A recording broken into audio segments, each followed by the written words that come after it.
We're rolling. We're rolling. Rolling start. So the moral of the story is we were mid-story prior to recording. Yeah. But I will. So if you've ever done mushrooms, right? I haven't, but Harry has. So, okay. Yeah. If you are like in a social setting and you stop talking for like a half a second and you look at people and they're looking at you, you almost wonder how long it's been since you stopped talking. Yeah. And you're like, oh, fuck. I'm like, how long has it been?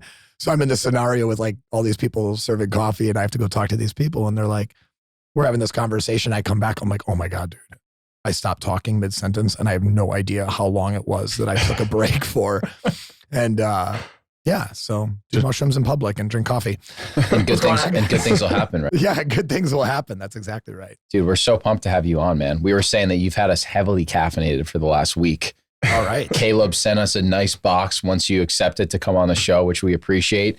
So we had the Daybreaker, just like the instant black coffee, the caramel one, and then the honey lavender too. Okay. So it was the three of us and then our buddy Noah in the house. And we were literally just hammering strong coffee. Like I was drinking like 3 or 4 a day. Yeah. Just heavily caffeinated. Yeah, the adaptogen one is good. The black one. Yeah, the black one. Yeah. I'm a fan. Awesome. Yeah. We admittingly, we put adaptogens in all of them, you know, but there's so much in the latte that it's almost like hard to look at in the sense of like what's all in it. Right. And that's why we just call it the essentials, you know, blend aspect is like it has the proteins, the healthy fats, nootropics, adaptogens, and then an entire hydration complex as coffee can dehydrate you and as athletes and people who want to perform. And just based off my own thought process of like neural conductivity, like we have to be hydrated to have proper neurological health. Yeah. So it seems like the coffee space is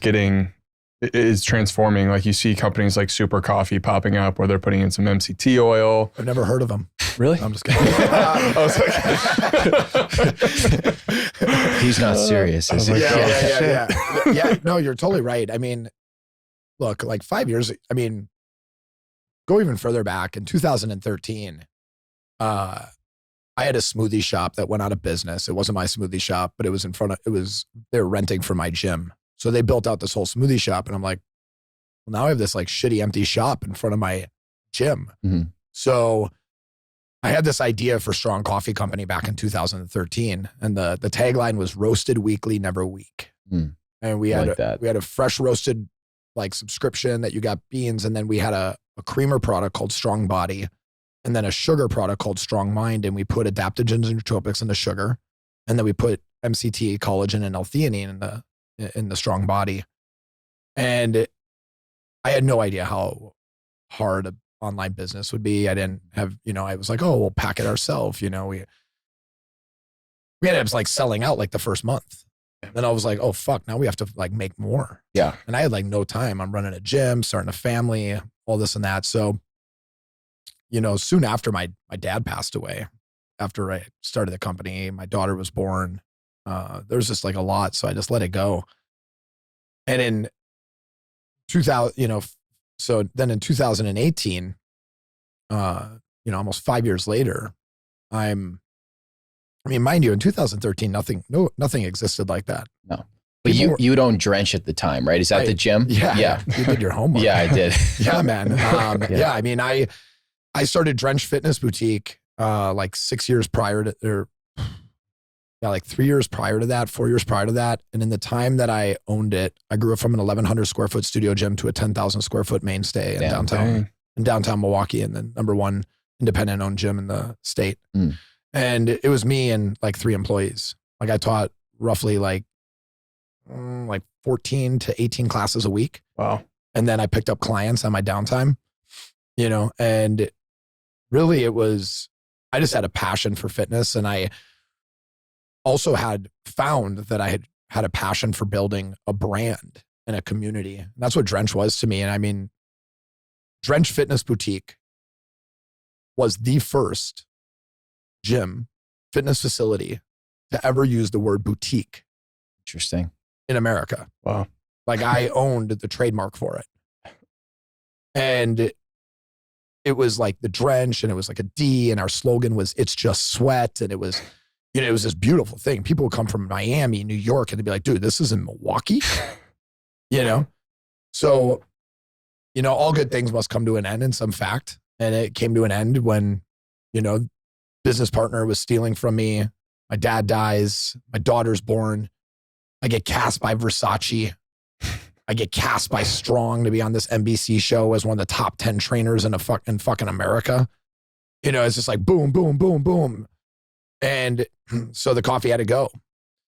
Well, in 2018, I'm sitting at Sun Life Organics, my favorite. In Austin? Well, no, the one in my Malibu. Okay. The one in Malibu. And when I moved to LA with my wife and kids after the TV show, and I let my gym go, I found Sun Life through Khalid Rafidi, the founder.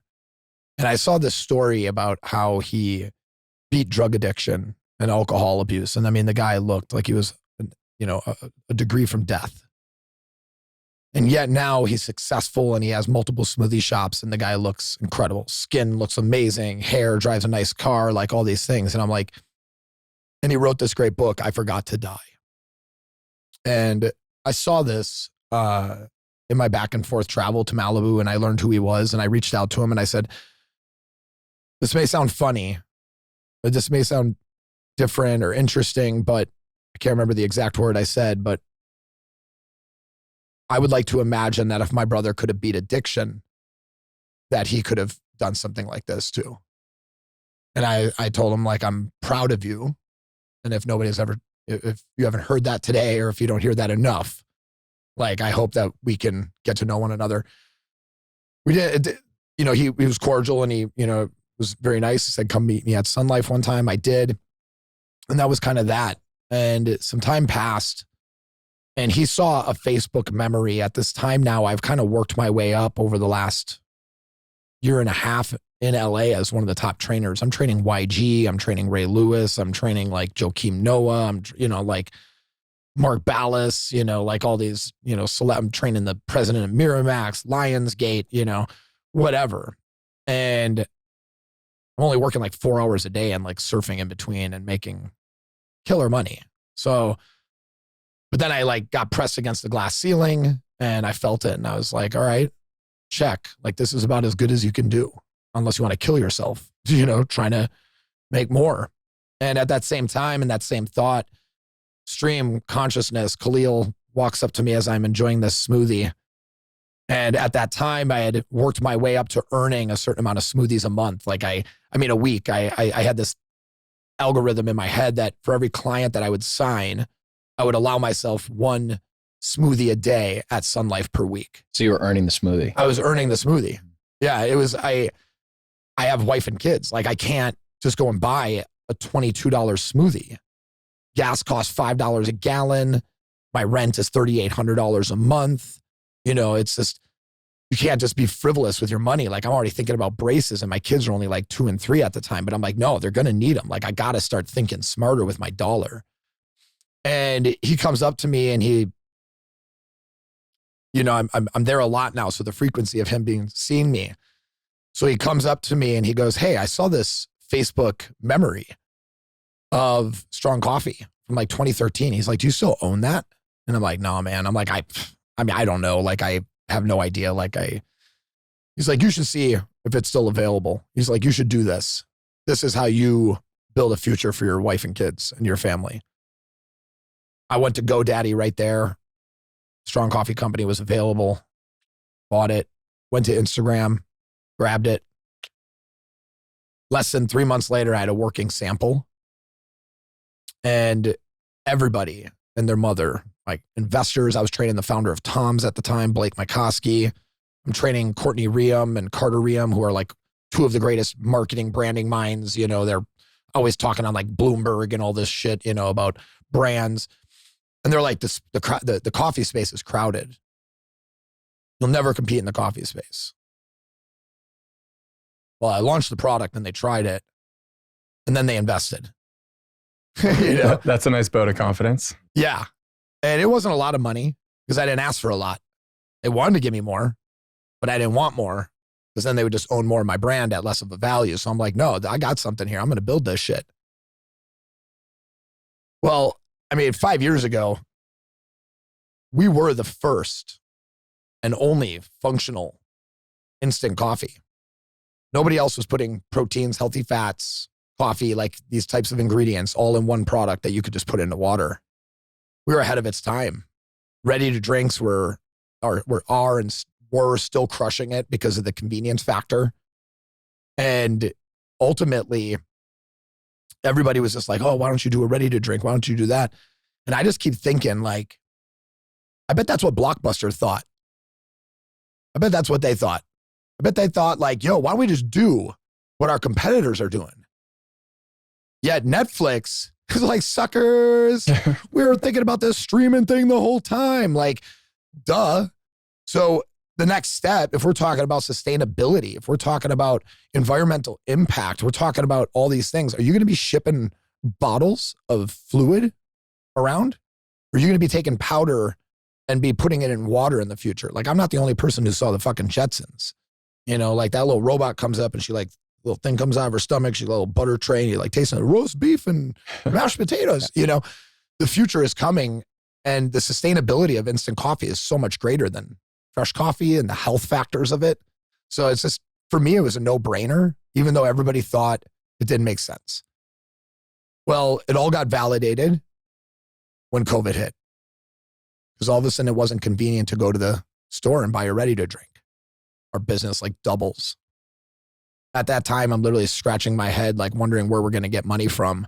And all of a sudden the business just doubles. And it's like you, your wife, and one employee too, we're literally, right? We have an 1,800 square foot house that we were renting in North Austin. And the entire house, other than the 2 bedrooms, was full of product. We had enough room to cook food in the kitchen. We had a desk in the middle of the living room, a packing desk in the kitchen. So there was the packing station, the workstation, packing goods, product. Couldn't have anything in the garage because it's all temperature. You know, you got to keep it under like 70 some degrees. It's fucking Texas. It's like 180 degrees here in the summer. So, Yeah. you know, we lived it. You know, it's get in a van and go drive 2,000 miles to go hit an event. You know, everybody else that's like gone and raised tens of millions of dollars and that this is burning $1 million a month trying to grow their company. They just fly their whole team. They just show up. Everything's set up. Dude, I show up to these events and I see brands getting their tents set up by like people that they're paying. And I'm just like, must be fucking nice. You know, but I just keep going back to the fact that the work is who makes me who I am, like willing to do it. And that the time of strong coffee is coming, right? Because the conversation can't be denied. It is good. Mm-hmm. It's better than the company you mentioned. It tastes better, right? It doesn't leave a weird mouthfeel. We're not throwing away a plastic bottle. That one plastic bottle could turn into 15 of our packaging that hold 12 lattes each. It's like we use 1/12 of the plastic in a poly bag that one plastic bottle uses, right? Yeah. So it's like as we're all driving our Priuses and, you know, following Greta Thunberg or whatever, you know, and we're thinking about the environment, everybody that goes to Starbucks should probably start thinking about all those fucking paper cups and plastic lids that they're throwing away. Oh. You know, and I think that's a conversation that's coming to a head very quickly where strong coffee will dominate in the home ready to make category. Yeah. And I feel like That was a long-winded ass answer, man. It was a great answer. It was though. great. And I love the part of your story where you're talking about just shipping out of your house and kind of doing what other companies aren't willing to do.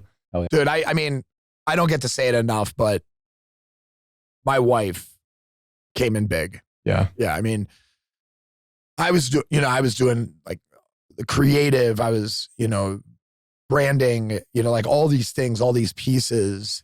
And she was like filling orders. And like at the time, you know, we're maybe like doing like 10, 15 orders a day, right? It's like 30,000 a month. Well, I had this idea for a coffee mug. I don't know if you guys saw it when you're doing any research, but I had this idea for a coffee mug when COVID kicked in. I come from like a family that's always trying to give back, even when we don't have a lot to give ourselves. If it wasn't money, then it would be our time. It'd be our effort. It'd be my creativity, something that I could use. So it's, you know, you could see it in my family from like fostering over 7 different people, adopting 1 child. And, you know, over the course of the 20 years that I've was living at home. So COVID kicks in, and the whole mask situation is like a problem. Remember this? Like all of a sudden they didn't have masks. I call my mom and I hear the sewing machine running. Now, it's super significant to hear this sewing machine running because I haven't heard the sewing machine run since my dad died.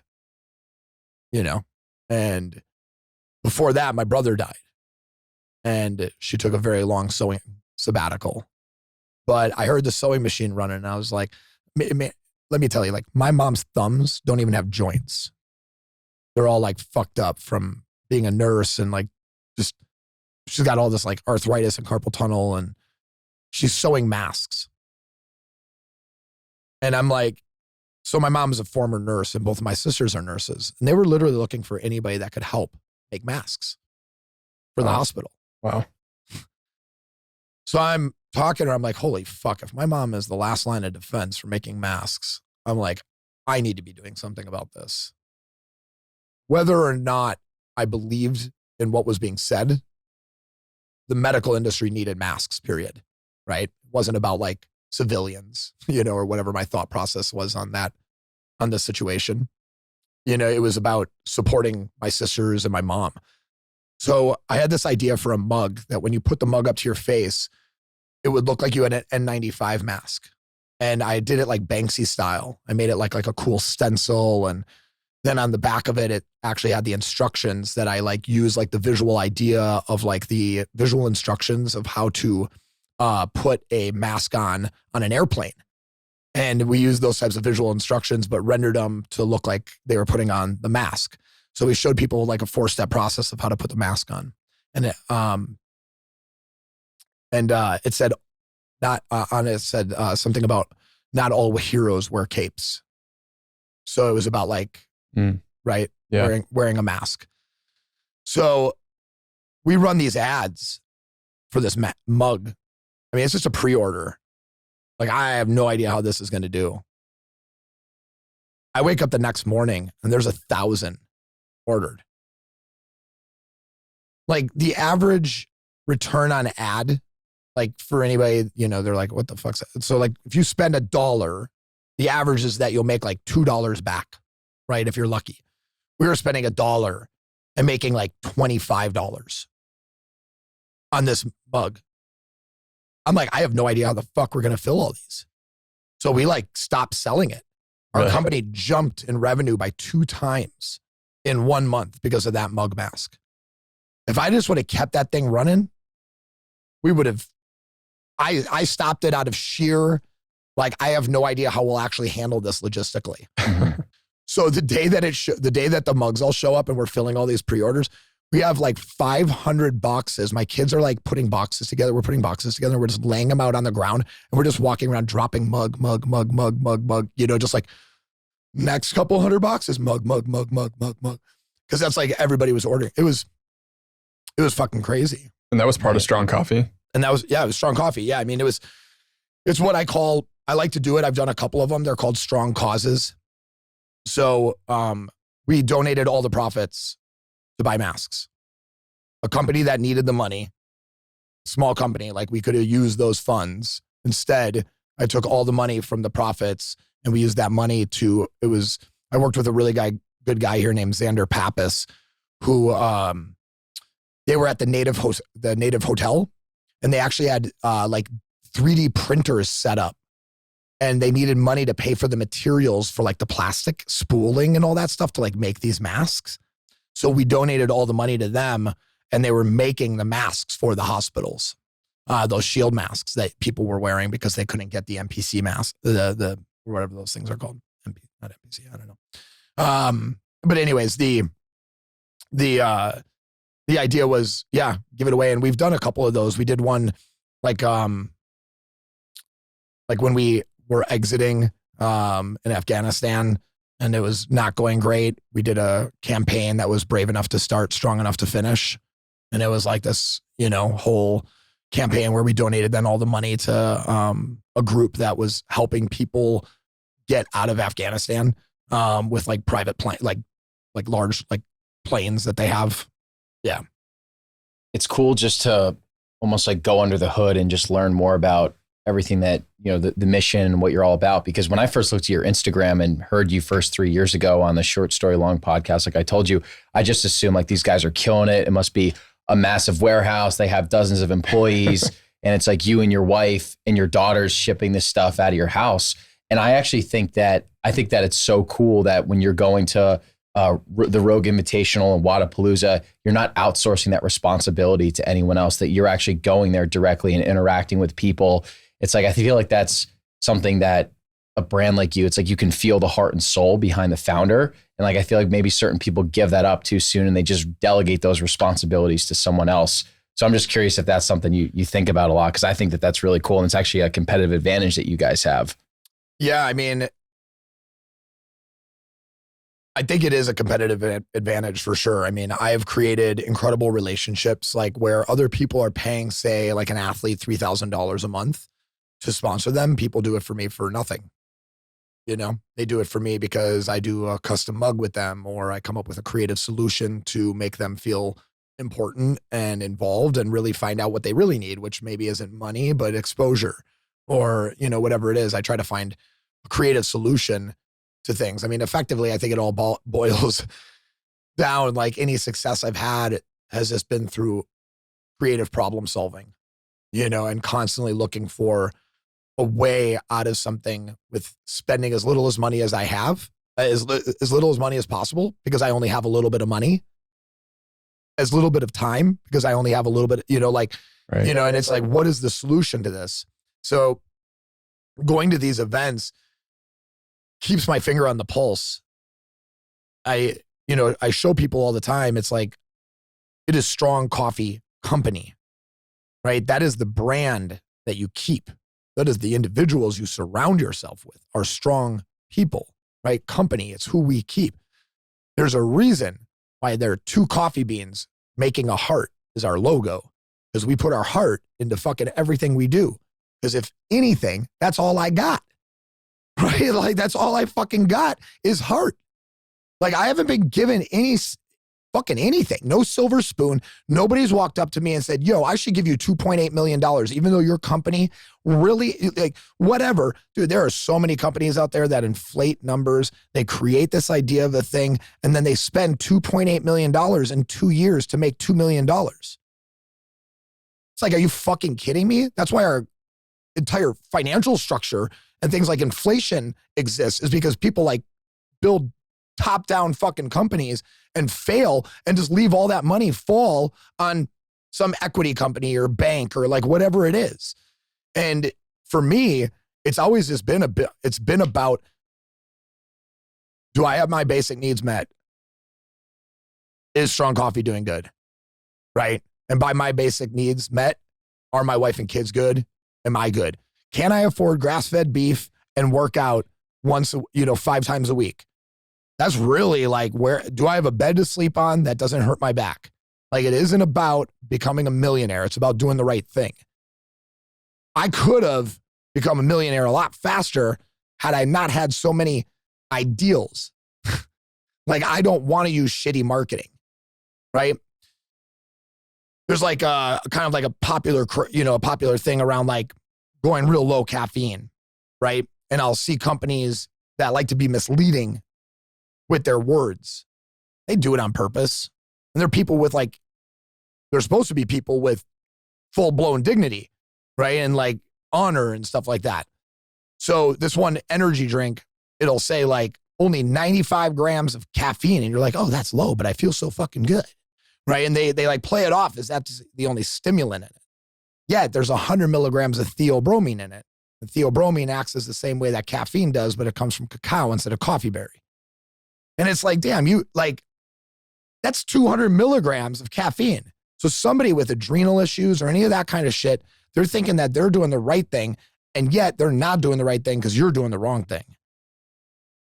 And ultimately, if all else ever failed, I could say that I did the right thing by Strong Coffee all the time. The best ingredients I could. It's funny you brought up that I've had 32 jobs in my life, because we're literally on the 32 reiteration of the Morning Fix vanilla latte in 5 years. That's how many times I've taken it and stripped it down to the wheel, to the chassis, and was like, can I build it better? Can I make it tastier? Can I make it better? And every time we found just like a little tweak, found like a little thing. And it's that type of, I think, like obsessive passion that effectively and heart that people will acknowledge, and they'll be able to see it. And it's not that I need the acknowledgement, it's that Strong Coffee needs it, because there'd be a lot of bum people if it doesn't just keep pushing forward. It's built a massive like core group audience of people that just buy it every month. Let's take a minute to talk about some of the sponsors and brands who support the show. What are you thinking? I was thinking about Carnivore Bar. What are your thoughts on Carnivore Bar? I mean, it's unbelievable. It's an unbelievable product. We were lucky enough to have the founder, Philip Meese, on the show a few months ago, and he was able to send us a bunch of product when we started the relationship and absolutely loved it. I mean, it's a minimum ingredient product, beef, tallow, salt, and then they do have a honey flavored option as well. But it's so nice to have a bar that's like 3 to 4 ingredients. And like when you're following a carnivore diet, it's really tough to find products that are in line with that specific diet, Yeah, for me, it kind of hits like the holy trinity of what you're looking for when you're looking for food. So it's nutrient dense, it's convenient, and it tastes great.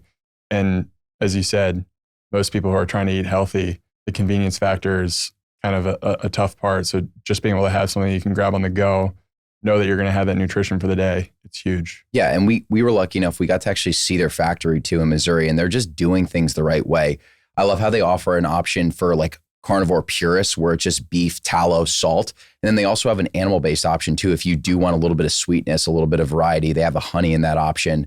And they're just people that are doing things the right way. They're very mission focused. They're carnivores themselves. And, we're always on the go. We're traveling. We've taken a bunch of flights together. To have a bar that has 30 grams of fat too, like that's huge from an energy density standpoint, right? Yeah, he checks all the boxes, or the company checks all the boxes. And I just think the fact that they're sourcing from a regenerative farm as well, and Joyce Farms, just a win-win. 100%. The Carnivore Bar. So we got the affiliate link, and then it's code MAFIA for 10% off. And then another one of our sponsors, one of our favorite farms, Holy Cow. We're friends with Ann and Warren, and what they're doing at Holy Cow is pretty remarkable. The relationships that they've built in the industry and how long they've been doing the grass-fed, grass-finished regenerative model is really innovative. They were one of the first people to be doing that and supplying whole foods early on. Just a great community farm, and also just product is something that speaks for itself. Yeah, I think number one, to your point, Harry, they're just incredible people. We got to hear them speak at the Beef Initiative conference in Colorado. We had never met them before, but just hearing Warren's story where they were following a standard American diet, he had a heart attack, and they were just looking for answers of like, how can we actually get healthier? Do I need to be dependent on medication? And they started changing their diets to incorporating more animal foods, and he completely reversed those symptoms of his stroke. And now they're just doing things the right way. They're grass finishing their beef. They're incorporating incredible practices. They have great relationships with the animals, and they're very passionate about just like connecting directly with the customer and also educating their customer on grass finished beef. Yeah, and I think the best part is too, they're shipping nationally and trying to reach a bigger audience. So being able to not only supply beef nationally, but also educate people on the quality of good, clean, whole foods is just, it's an incredible mission. How much do you love their beef bacon, by the way? I know that's your go-to. It's one of the best things I've ever tasted. It's that good. No, honest to God, it's so good. Holy cow. Yeah.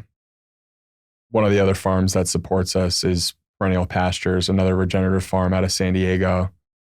Our experience with Kevin Munoz, the owner, we had him on the show, a young first-generation rancher who's really empowered by this movement of regenerative agriculture and really wants to be a leader in the space.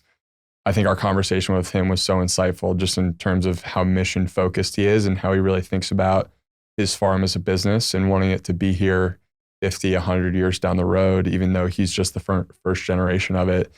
And I think just being able to spend time with him out in San Diego was kind of the perfect indication of that, where we got to go have a meal with him at his house, hang out with his wife and kids. Like, what an amazing person. And I think his mission focus around raising really high quality beef and restoring nutrients to the soil is just one of those rare missions that I think everyone can get around. Yeah, he has such a commitment to really feeding the local community in San Diego, in the San Diego County, first and foremost. But he's also passionate about feeding the community around the country. So I know they've invested a lot of time, a lot of money, a lot of resources to being able to order beef in bulk on their website. So I know that they now offer quarter, half, whole cows directly off the website. They have that great ancestral blend ground beef product. So it actually has organ grinds mixed into the ground beef. So you're getting the benefits of like an ounce or so of organ meat, but because it's in the ground beef, you really can't taste it at all. And I think to your point, Harry, just another amazing person. You know, Kev was someone that he was following a paleo diet in college and started realizing, wow, when I nourish my body with real foods, I feel amazing. Had a really successful stint in tech, but realized that there was just something else that he was passionate about. So he's one of those rare cases where, you know, he put his money where his mouth is, and he's a first generation farmer, just, you know, bootstrapping this thing, raising money, and just so passionate about feeding the community. Just an amazing guy. Yeah, absolutely. What are your thoughts on organ supplements, and what do you think about the company that supports our podcast, Optimal Carnivore? Such a good question, man. I think organ meat is something that's gained a ton of notoriety the last few years, and for good reason. I don't want to speak for you, but I think both of us have had a ton of benefits just incorporating organ meats into our diet. I would say that, you know, we definitely prefer the raw source of organs, where we'll just, you know, chop up some liver and some heart, and, you know, there are different ways to prepare it. I think the raw source is the most nutrient dense, but you know, we're fortunate that there are companies like Optimal Carnivore that exist that freeze dry organ capsules, so you can actually take them on the go. You know, there are a ton of times where we're traveling where we're not going to have access to raw organs. So I can throw a little Ziploc bag together of Optimal Carnivore and be good to go. And I think 6 pills is an ounce of organs, which is like the daily recommended amount that will give you a lot of those really good quality vitamins in there. So that's kind of how I think we've been using it. Did I miss anything there? No, I think the fact that it just makes organs accessible to people. And I think that organs are generally just a food group that are underutilized when it comes to eating nose to tail. And the nature's vitamin is a perfect name for these organ foods. And I think a lot of people are pretty, in the mainstream object to eating organ meats, but when you put it in a pill form doesn't taste bad, it's convenient, you can put it in your backpack, it makes things a lot easier. And I also think that just generally these brands Optimal Carnivore is focused on making people healthier, which is just such a strong mission. And, I think liver capsules is a great way to get people thinking about their health differently. 100%. There's probably someone that's listening to this right now and you're interested in organ meats, but the taste might make you a bit squeamish. You feel strange about eating raw foods. Maybe you cook liver and you don't like it. Maybe it has a metallic taste. I think that's also where the organ capsules play such a great role, is that you're still getting that nutrient density, but you're getting it in a very convenient capsule-like format, and it just takes away any of that squeamishness that you might have to the taste. It's just a great product. And also Richard, who runs Optimal Carnivore, he's started listening to the show really early on, and he's built his own organ supply chain and is just doing things the right way and really trying to support the right people in the space. So just proud to be associated with them, honestly. Yeah, absolutely. Thanks for listening. Now we're going to go back to the show. Mm-hmm. It's so cool seeing a strong following. And I feel like we're kind of moving into this world where people are starting to associate with like these solo entrepreneur brands that have products related to them.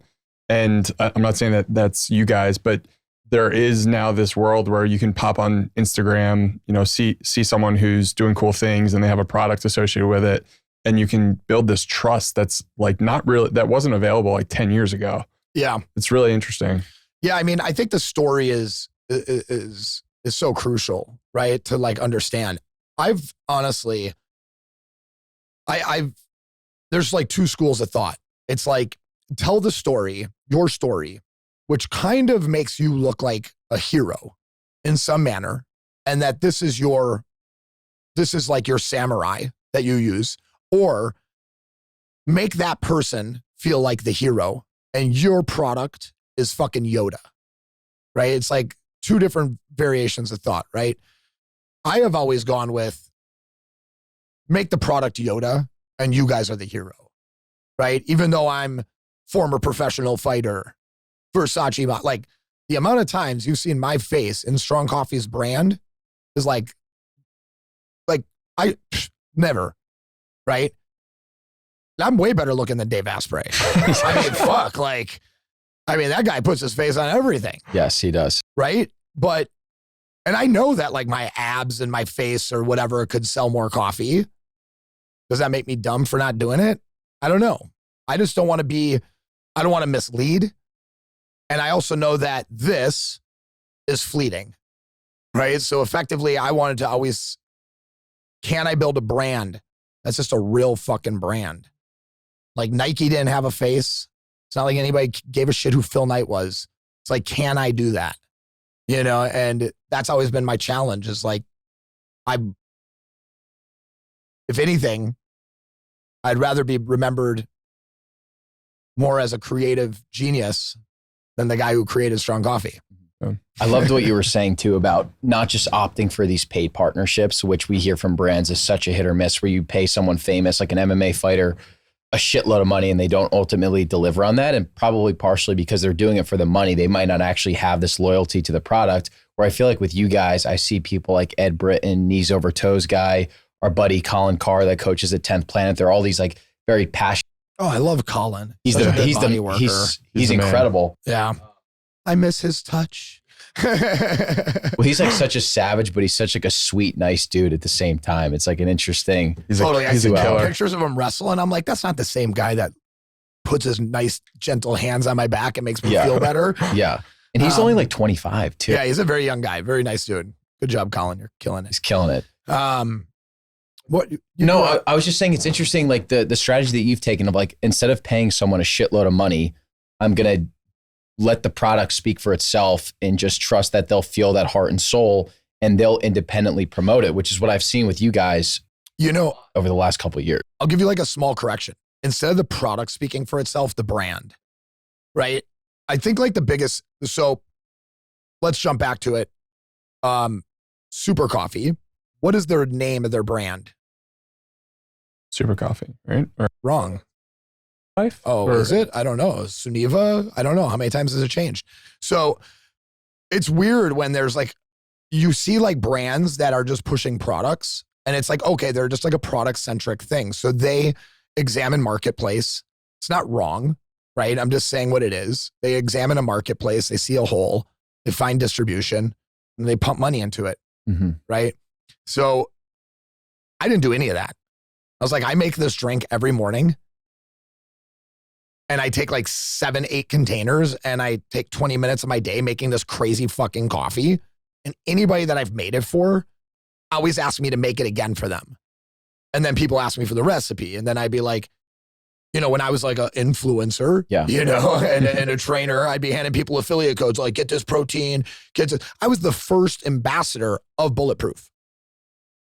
Didn't you get your first angel investor because you made this crazy concoction for one of the dudes you were Yeah, totally.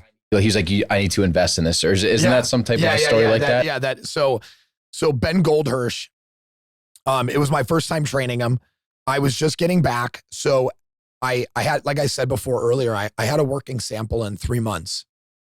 And at the time, to make some extra money and make connections, I was emceeing the Fit Expo. So I would travel around to these fitness shows, LA, San Jose, Philadelphia, Chicago, Fort Lauderdale. And I was the guy on stage like, hey, what's going on, everybody? And welcome to the 2023 Fit Expo, and I'd doing that thing and like introducing people. And instead of asking for my full pay, I would ask for partial pay and a booth. And then I would set up a booth with like a little survey and Cambros, like little coffee warmers, where people could try samples and they would just write down what they thought of it. And I did that for like at 3 different shows before we went to like final production. So I had like decent data of like different people, like hundreds and hundreds of people trying the product that have no whatever to me, like no relationship. They don't know anything, right? I'm just a guy working the booth, or the guy they see on stage every once in a while. So I just get home from San Jose and I got this like late at night and I have this client in Beverly Hills early as fuck in the morning. And I'm like, oh my God. I didn't unpack the car, nothing. I just walked upstairs, went to bed, woke up the next morning at like 4 a.m., drove to Beverly Hills. Ben answers the door in his underwear. And he's like, oh, it's early, you know? And he's just like he's like just trying to like get into the habit of waking up early and working out. And he's like, hey man, I'd offer you some coffee. We just don't have any. And I was like, hey man, I got some coffee. It's in my truck. It's not like normal coffee. It's got like collagen proteins, healthy fats, like all these things in it. Vanilla. I'm like, it's fucking awesome though. He's like, sounds magical. Get that shit. I was like, cool. You go put some pants on. His underwear. His underwear. I'm like, you go put some pants on. And when I get back, I'll make this coffee for you. Well, his wife, Claire, who is, this incredible writer, she just published a book. And previously she was like the digital editor for Rolling Stones. Just like a hard ass though. Like she's got like, she knows what the fuck she likes. Well, she like comes downstairs. She's like, I thought we weren't drinking coffee anymore. And she's all rubbing the dust out of her eyes. She's like, it smells so good. She's like, okay, fine. Now I want some, and she tries the coffee and she's like, Well, I get a text message like an hour after our session. He's like, hey, can I get more of that? And I was like, well, I don't have any more. He's like, well, how do we make more? I was like, well, it doesn't exist. He's like, well, what do you mean? I was like, well, that was like the last sample I had of that product. He's like, well, what would it take to make more? I was like $140,000. So a week and a half later, I got $140,000. And, mind you, I gave him 20% of my company for it. I mean, I know people that raised $2 million for a product at the same stage and gave away only 20% of a company. I'm a dumb, Midwestern, blue-collar kid who read nothing about starting a business, just has no idea that he can't do something, right? And a good idea. I'm like, yo, Strong Coffee Company, it's like a $10 million fucking name, right? Like in itself. So strong. Like if Starbucks just gave me like $20 million, they could build Strong Coffee into $1 billion brand that could fucking eat Starbucks, right? $1 trillion, I don't know. But, I gave away a big chunk of my company, but it kind of like, I bounced back to this one thing that I listened, some bullshit I heard at a Tony Robbins thing, which I would never spend money to go to a Tony Robbins thing. Yeah, I was given a ticket and they had like these protein bars that had fucking like sucralose and like yellow 5 sitting on the seats. They have like very minimal bathrooms and they're totally like applying like NPL, like NLP, neuro-linguistic patterning, and different things with like constant talking. And if you really just fucking like don't listen to the hype, the whole thing is a sales pitch for the next thing. Right. Right. But the one thing I did hear is that if you have to give up 50% of your idea to make it 100% reality, do that. I heard that, like out of all the bullshit I heard. And I just remember thinking when this guy offers me this, because at first I was like 10%. Right. And he's just like randomly pulled that out or? Well, I'm like, I think my company is worth at least 1.4 million, the idea, right. In itself. And so I'm like 10%. He's like, that seems fair. And then all of a sudden he like came back at me with like 20% when he's holding the check in his hand. And I'm like, well, I need the fucking money. So yeah. And I mean, he's a great guy. So, I mean, he's been super helpful ever since when I need him, when I ask for him. I've asked very little of any of my investors just because whatever they've done in the past isn't going to help me in the future, really. Like, it's like, hey man, whatever, Blake Mykoski is a great example of that. One of my investors, good friend, when he started Tom's, I mean, he got super lucky. He got put on a Super Bowl commercial for a cell phone company. And they had orders for 5 shoes in every single size, thousands of orders from every major department store around America, like overnight. It was just like, boom. And now you have $100 million. Right. I remember when that commercial was aired. I think a lot of people do. It was iconic. Yeah. And that you know, he even told me, like, I literally remember the exact moment when I was demystified by the success of anyone. And he's like, I just got lucky.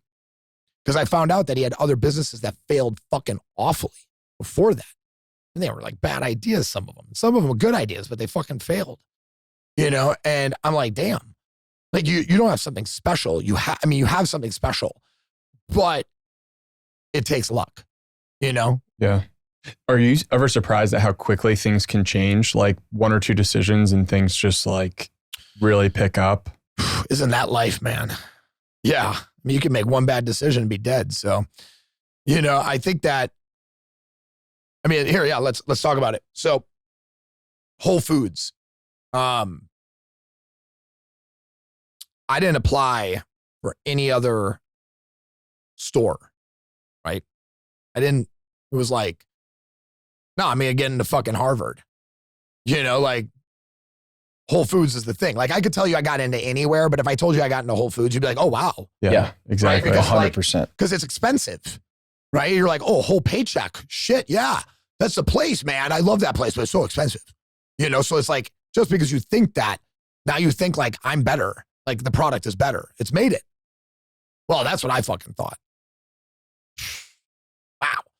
So it has been a very interesting start to the company in Whole Foods in a global launch. One, I had very little control over the timing and how things kind of happened. And their organization was going through a lot of shifts post-COVID. There's just a lot going on. Well, we send them $763,000 worth of product, and it goes in all the stores. And I'm like, whoa, like this is amazing. We just made like $300-some thousand in profit. Like, this is crazy. I'm like, I could do this, you know, and all smart things. 2 months later, we get a pile of POs sent to us from Whole Foods. Now, at the time, we weren't able to see any data from Whole Foods. Their system was not working properly, so we couldn't see velocity. We couldn't see units. We couldn't see anything. We were flying just fucking blind. What does PO stand for? A purchase order. Sorry. Yeah, I'm sorry. Sorry, guys. Wow. Man. Welcome to Business 101. Yeah, so they send us this $1.2 million PO. And I'm like, holy fuck. Like, all right. So I'm like, this doesn't seem right. I'm like, we just sent all that product. Like, there's just no way that we sold that product or even like it's just like, it doesn't make sense. We call them up and they're like, send it. And at the same time, we're like receiving emails from them that are like, hey, this distribution center is low, this distribution. And we're like, fuck, well, if these distribution centers are low and they're like, send it, then I'm going to fucking press the button. So I'm going to take all that money that I just made and I'm going to put it all on this product. 8 weeks later, they're picking up $1.2 million. I'm going like this. I'm like, yes. And all of a sudden they cancel all the POs. Their automated system was messed up and they weren't actually like reconfiguring velocity based off the demand of the section, not our product. I mean, like just to give you a reference point, you've heard of the brand Vital Proteins. We were beating it by 4 times the revenue in that section, right? A no-name brand, and we're beating them by 4 times. We're like 10,000 away from, you know, the products like Four Sigmatic. Like we're not, like the gap is not far. So they're just like, we're good on order. We're good on product. We don't need any. And I'm just like, well, I got to fucking pay for this. And just like that, your company can almost be gone. And we have since, you know, we have not fully recovered. I probably like owe at least $600,000 out in things and yada, yada, yada, and this and that. Well, because we didn't have the money after we spent the money, not more product. We didn't have the money to put into promotions. So then we get an email about them discontinuing our product across the entire nation because we weren't spending money with them. After they cancel the order for 1.2 mil. After they cancel, about like 5 months later, we received this. Then I'm doing whatever I can to scramble and make sense of why any of this makes fucking sense after we just ran these Nielsen numbers showing us crushing these other brands that are in that section. And it's like, well, either A, the section just isn't performing across the nation like you intended, which, hey, whatever. It happens when you launch new sections. 2, you're not doing anything to help the section either. You know, it's like there's a lot going on here. So they want you to spend money for promotions. Now, if we would have spent money for promotions, the product would have fucking been flying off the shelf, right? So we create this whole case like, hey, this is what you did to us effectively. Whether it was, you know, it's cool or not cool on your, like how you guys see it. I don't really give a fuck at this point because I'm sitting with the product. We need to figure this shit out. I'm not a crybaby, you know? So ultimately, I emailed them, and my one employee is emailing them once a week for 8 weeks and no emails back. I'm just like, fuck, man. Like, I can't even have a conversation. Like, you ever, like, girl ever break up with you and you just want to have, like, one last word with her? And you just can't get her on the phone? One last talk. Like, imagine how that feels with $1.2 million on the fucking line and a whole lot of other shit like your whole fucking life. Dude. This isn't just like, hey, bitch, where's my shirt? You know, remember that time that, like, I bought dinner, you owe me $20? You know, this isn't that, right? This is, like, everything. Well, they pick up, they finally schedule a call after I'm, like, sending out presentations to, like, VP of grocery. Like, I'm, like, hitting up anybody that I can find their email on a LinkedIn, and I'm CCing the people that are supposed to be responding to me. They finally call, they're like, hey, let's have a talk. I'm like, hallelujah. You know, I'm saying this all under the same context that I love Whole Foods, right? Like, they gave me my first opportunity, but at the same time, the politics of grocery is very challenging, right? In this type of scenario, because they also have to watch their ass, and I get that. But, like, to put us in that situation, so now we get on this call. I'm, like, in full fucking lawyer mode. Like, I'm about to lay down. Litigate. I am about to litigate the shit out of this scenario. And they just kick it off with a, hey, so we're not going to we're going to reverse the discontinuation, and we're going to do this, this, and this. And I'm just like, fuck. Okay, one problem solved. Like, we're not being discontinued. Now we just have $673,000 that I have to pay off for $1.2 million in product, you know, so, like, you know, to figure out. So it's been like, but you ask, like, hey, man, is there that one? Yeah, dude, it happens to so many great people, right? One bad fucking decision and your company is gone. If I didn't have an investor who is the nicest, I mean, like, to all respect to my father, if this man would adopt me, I would call him dad, right? Like, I love this man so much. And he gave Strong Coffee a $500,000 loan with no time limit.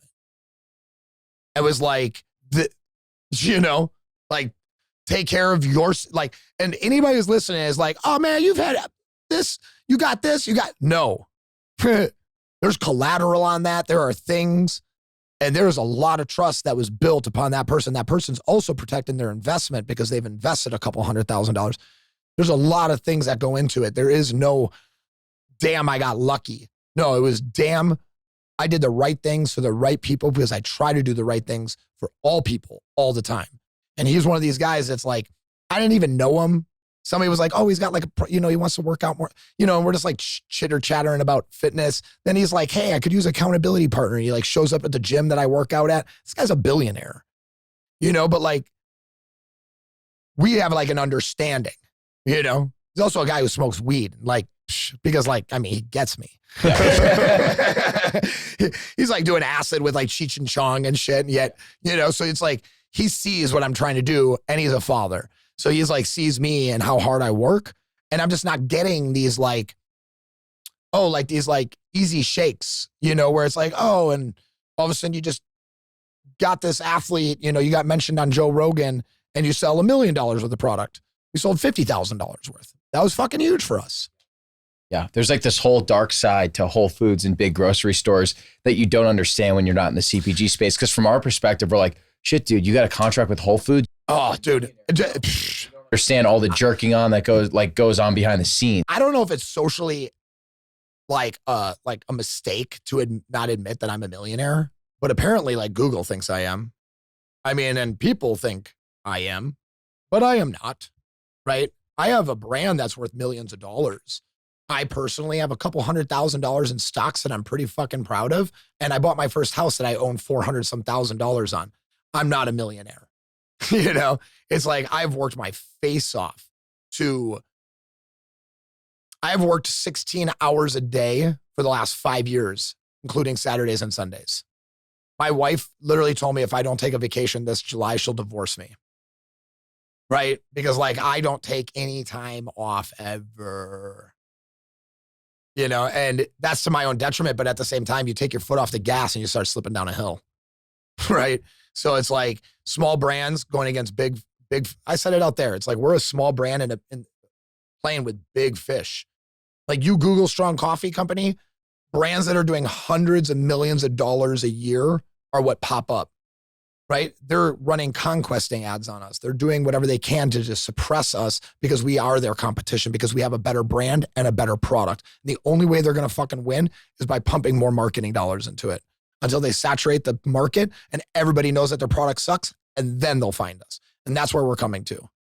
Where do you see the future of Strong Coffee going? You know, you have this great product, great branding. Like, what's the next 5 years look like? You know, I want to continue to push the boundaries in branding. I want it all. Yeah, man, I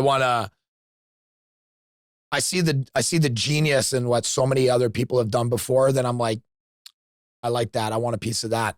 Red Bull wasn't about the drink. It was about the media. It's like, yo, could we put on concerts? You know, could we do things like that? Like, could we bring the energy to events? You know, I want to continue to innovate around coffee. I think that there is a wild future for coffee coming up. I don't know the time limit, but things like Arabica single origin may not exist 15 years from now, right? With climate change, it's a very sensitive bean.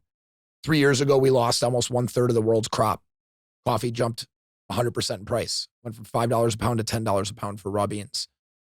That like affected us massively. The entire world doesn't even fucking know that this happened. Right. So I'm looking at the future of, hey, like if you're drinking a latte, do you actually need the coffee, or could we maybe create something that tastes exactly like coffee, you know, and that is delicious, or like use Robusta, something that grows in India, just like looking at different coffee, because coffee can't be genetically modified. It's the most resilient. It's one of the most resilient plants on the planet. So I think that my goal is to focus on like the future of how we're going to enjoy coffee. And I think it is going to be instant. 33% plus of fresh coffee gets thrown away because fresh by dates, right? Where it's like, and the nutrient density of coffee is, you know, like a third of what a freeze-dried coffee is, you know, instant coffee. So it's like our coffee is going to have higher amounts of antioxidants. 80% of US population gets 70% of their antioxidants from coffee. So it's like, that's why we put polyphenols in our coffee to give you different types of antioxidants that you normally wouldn't get in an American diet. So that's why like our coffee is clinically proven to increase BDNF, a neural protein, by 143%. So it's like just combining the coffee berry, which is where that extract comes from, with the coffee bean was like my first step in the future of sustainability, because instead of us throwing away this berry that we've been doing since the 14th century, why don't we use it for its antioxidant properties? So, and that was just like one early decision that I made like 4.5 years ago. I think we're sitting in the future still, right? So it's like when sometimes like when I'm doing like fundraising or talking to people about acquisitions or buyouts or whatever, and they ask me that question about like the future, like I think we're living in the future, like with strong coffee. I think that other brands like Super Coffee are living in the past, right? Because they're like making a product that doesn't meet the conversation that we're having globally, like environmentally, all these types of things. And they make it the same way. They use instant coffee and whey protein. They put it in water with a little fucking gum that, that makes it, stay nice and like mixed or not get separated and keep the mouth flavor, mouth feel good with just a quick shake. That's it. Right. So we have a couple of things, like we just came out with gummies. Those things are potent, by the way. They're very potent. They're not to be fucked with. Well, yeah. I fucked with them and got on the other end of it. So it was like 6 o'clock at night when the box came in and I was like, oh, gummies. They must be like coffee flavored gummies or something. And so I ate 4 of them. Oh no. And I'm like, oh fuck. One serving is 2 gummies. 2 gummies, 150 milligrams of caffeine, 120, right? 120. So the theory behind the theory that I have around those gummies, and maybe I was a little off. So my working theory around them is that we've all become a lot more adapt to the idea of gummies being a functional delivery system. So we like, whether it's like weed gummies or like any type of other functional gummy, like Goli or something like apple cider vinegar gummies, you're only supposed to eat like 2 or 3 of them. So you kind of have like some kind of like responsibility with your taste buds to not like, fucking eat a shitload of them. So the other thought was behind the gummies is I consider them like the next step in ready to drink, because like ready to drinks don't taste great. You're drinking it because you need the energy as fast as possible. Right. And it's like, you're on your way. You can't bring them on a plane. You look like an asshole if you crack open some RTD drink at a fucking meeting. It's like, oh, did you bring some for everybody? Like whatever it is. Take out your electric blender. Yeah. Like you're just like walking in, and it's like, so the way I saw it is that those gummies, we call them pocket coffee, right? And it's the idea that you can literally have a pick-me-up anywhere you need. And they kick in 6 times faster than a cup of coffee. So that explains it. It's rapid absorption. So 2 gummies equals 1 cup of strong coffee. Same amount of neurofactor, L-theanine, ashwagandha. So all the nootropics, all the adaptogens, and then the same amount of caffeine in just 2 gummies. So it's like, yo, I'm going into a meeting. You could also then think about it like microdosing. 1 gummy is the equivalent of 1 espresso shot. So it's like, hey, I just need a quick pick me up, but I don't want this to fuck up my night, whatever it is. Boom. I've had people that have DM'd me like, yo, those drops came in handy. I was driving 7 o'clock, threw a gummy in. I had like 3 hours left of my drive, got home, watched a half a TV show and fell asleep. I was, great. And it's like, that's coming from like a 65-year-old dude. I was like, oh, cool. Like somebody that's willing to try something very different. Yeah. And I have this other fun thing that I've been working on a lot with Strong Coffee is that I would like to actually empower people to open up their own Strong Coffee mobile cafes. That's cool. Interesting. How'd that look? Yeah. So everybody pay attention if you're interested. So, for the good price of $12.99. No. So the way it works, we have a thesis. We've done like an entire study. So we spent the last 14 months serving coffee at events and setting up as a coffee shop and not a product vendor. So instead of handing out samples and trying to sell product, what we do is we set up as a coffee shop menu. You talked about like that awesome drink that we made at Wadapalooza. The Reese's drink. The peanut butter drink. Let's not get sued. Peanut butter drink. It looked insane, by the way. So what we do is we take our lattes and we sell our lattes for $7 a latte, right? So that's like an awesome markup. Okay. Then we sell our black cup of coffee for $5. And then we do that specialty drink for $12, where it's like cold brew black coffee, 22 grams of whatever flavor you have. We do a peanut butter one, a cookies and cream one. And then we take and put like peanut butter puffs on the top of it. So it's like cold brew, whey protein froth. So it's like we froth the protein so it turns into a whip. And then like as you drink, it like mixes. It's kind of like a bartending trick that I picked up when I was bartending.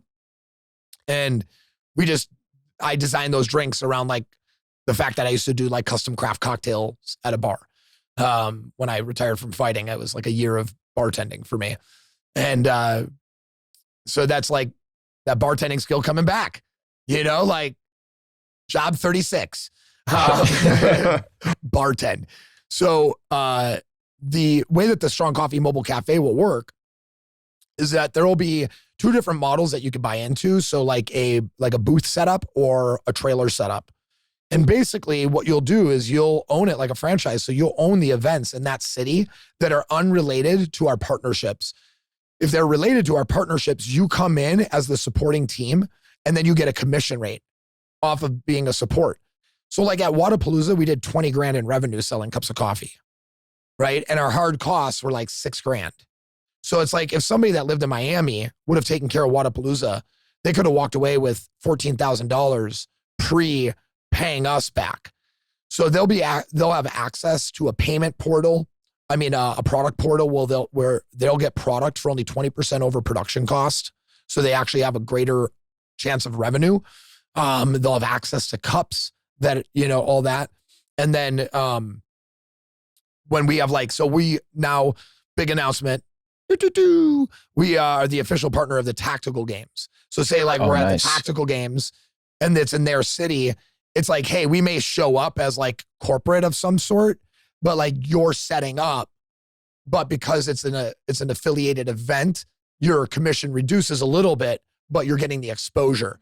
And anytime we do an event like that, you always get somebody that's like, hey, I got an event coming up next week. I'd love for you to set up your coffee shop here, right? And we have basically shown that with less than 4 people at like an event that has 2,000 people or more, that you can make like serious money. Austin TFX, somebody could make easy 100 grand a year just setting up on weekends selling coffee. It's a no-brainer. Yeah, it really is. What are we doing? we did 150,000 setting up at 6 events over the last year in that manner. 50 over 6 events. Yeah. And it's like, granted, those are big events. But like, we're not like, hey, nice cowboy boots. Go get a thing at the fucking rodeo, at the Texas rodeo that's got 30,000 people, or at Country Thunder and set up the Strong Coffee thing. And you'll walk away with $30,000 over the course of those 4 or 5 days. 100%. And from your guys' perspective, you're getting to more events, getting more exposure for the brand. Is that kind of the idea from you guys? Yeah. The idea, well, and to help the community, right? Because like effectively, we are only as strong as the company we keep, right? Kind of comes back to that. So it's like looking for strong individuals who want to get out there and provide social lubricant to the masses and allow it to be a second line of revenue that they don't have to build. They can walk into and just like, all you got to do, right? You live in a city, you just Google what events are in your city. You go to your convention center, you ask them for a list of events. It's like there's an entire system in this process to own a Strong Coffee Mobile Cafe that we give you the skills to do it. We give you the algorithm of how to figure out how many cups you're going to have to order for that event so you don't have too much cash sitting in cups, right? And it's like, ultimately, yes, we get our word out. Other brands spend millions of dollars handing out product for free. We're selling it and providing someone an opportunity to make money at the same time. It's like, if that doesn't make some blue collar, help your neighbor kind of sense, like, I don't know what does, right? So some mom that's like at home, that's like, man, my husband works all week. I can't really, or some guy that's like, my wife works all week, whatever it is, right? I'm not sexist in this scenario. It's like, we all know those people that like, hey, they love fitness, but they don't have a Monday through Friday like normal job, or they don't make a lot of money, but they love fucking fitness so much, or they just love events, like some kind of thing. They're just really about something. Say you really love Comic-Con. Maybe you could be the guy that goes to all the Comic-Cons, and it's like, there are people doing this with like acai bowls and like other companies that do this for events. And when I saw this, I was like, one, that is a lot to ship around and a lot of fucking costs, acai and freezers and shit. I'm like, we show up with a table, a tent, some coffee heaters that we just ship, and it's like game on. Dude, at an event too, when you have a badass coffee truck that's catering it, it could be like the focal point of the whole conference too. You need it. Yeah, it's like the lifeblood. It is, especially if you focus on the outdoor events anytime between September and May, right? Because it's always going to hit a chilly point, morning and late day, that like, you know, you're going to get massive amounts of rush. Boom. Hey, morning time, you got 3-hour line, dies down because the sun's out. People are sipping on all the free fucking energy drinks, you know, and then it's like, it's cold. You can't replace hot coffee with a cold energy drink when it's 50 degrees. I mean, we had people buying coffee till like 8 p.m. in Miami. And we were doing it with warnings. I was like, hey, just so you know, you are not going to be sleeping for the next 4 to 5 hours. And they're like, yeah, man, it's just so cold. I just need to like hold it. You know, so people are just buying it just to hold it. See, I have a collaboration idea for the three of us. Let's do it. Meat Mafia Strong Coffee Mobile Cafe on South Congress, and we only make one drink. It's a raw milk affogato with the strong coffee poured on top. Let's fucking do it. It's this unbelievable raw milk ice cream that we pour the espresso on top. It'd be so fucking good. That'd be so good. That'd be super good. I mean, hey, we open one. We're looking to open one around here. If we do it, we will do a Meat Mafia drink for sure. Yeah. I do some fun things with like steamers. Like, I'll take like the morning fix and I'll make a vanilla steamer out of it. And that's like super good. Like, you know, it's like milk, scoop of coffee. It's just so easy with strong coffee just to play with other drinks. Mm-hmm. We have a big animal-based carnivore following. And one of the things we were thinking about before the show is like an animal-based coffee creamer for you with like colostrum. I know you do collagen. Could you do bone broth or some other things to incorporate in there as well? Let's play the game. Let's play the game. Make the dream supplement. So I have and this is like a free lesson for anybody who is like out there in the world. That's like, yo, I want to make a free supplement. There are rules to making supplements. One, you have to know what the acidity base value is, right? pH. You have to know how the pH is going to affect. 2, solubility, right? 3, what the fuck are you putting it in? Cold water or hot water? Milk? All different. Milk has fats, so certain things can't absorb into it because it's already at its capacity, right? So hot water will make certain things react differently. You try to mix colostrum into hot water and it clumps. It's very weird, right? There are certain things that I've been asked over the time. Oh, why don't you do this? Trust me, man, I tried. I tried doing strong coffee lattes with whey protein because I love building muscle. You know, it's like, but I read it, saw this incredible study on collagen and the effects it has pre-workout on collagen fiber production in your body. So it increases your collagen fiber sizes, right? When it's taken pre-workout. Collagen may be the best pre-workout protein you can take based off of that, because effectively it's actually then helping you develop, just like when you work out, you develop bone density through impact. So that's like when calcium absorbs, right?